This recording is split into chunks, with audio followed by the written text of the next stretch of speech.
أحيانًا قوة المطور مش بتبان من لونش جديد بس، هي بتبان على حسب الرحلة اللي قطعها على مدار سنين.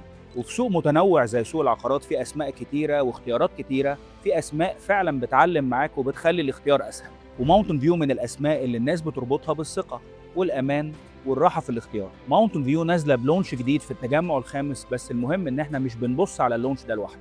لازم نبص على كل اللي عملته ماونتن فيو قبل كده، بنته إزاي وسلمته إزاي.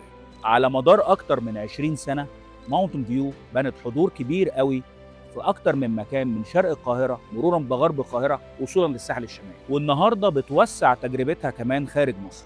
لكن الرحلة بدأت بقوة من شرق القاهرة، ودي مش مجرد جمل تسويقية، دي رحلة اتبنت فعلا على الأرض.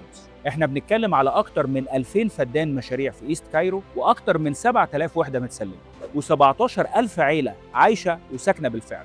وده طبعا مدفوع بأكتر من 25 مليار جنيه استثمار في الإنشاءات في خلال 2026. ومن هنا يجي معنى للونش الجديد لماونتن فيو. ماونتن فيو نازلة بمشروع جديد على مساحة 120 فدان في موقع استراتيجي في نيو كايرو، بمشروع جديد محقق تنوع كبير جدا في الووتر فيتشرز والجرين سبيسز، وطبعا ديفرنت اليفيشنز جوه المشروع اللي عودتنا عليها ماونتن فيو بتدي رؤيه مفتوحه للفيوز دي كلها. الموقع قريب جدا من التسعين الجنوبي وهايد بارك، وقريب جدا طبعا من الجامعه الامريكيه، وطبعا قريب جدا من اي ار كي.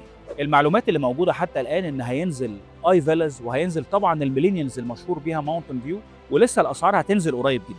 والفكره طبعا دلوقتي بعد كل الكلام اللي قلناه ان انت مش قدام مشروع جديد وخلاص، انت قدام مطور قوي ثبت نفسه في نيو كايرو، ولونش جديد بيكمل قصه المطور في واحد من اقوى اللوكيشنز في نيو كايرو. لو مهتم تعرف كل تفاصيل اللونش الجديد لماونتن فيو في نيو كايرو ابعت لنا رساله.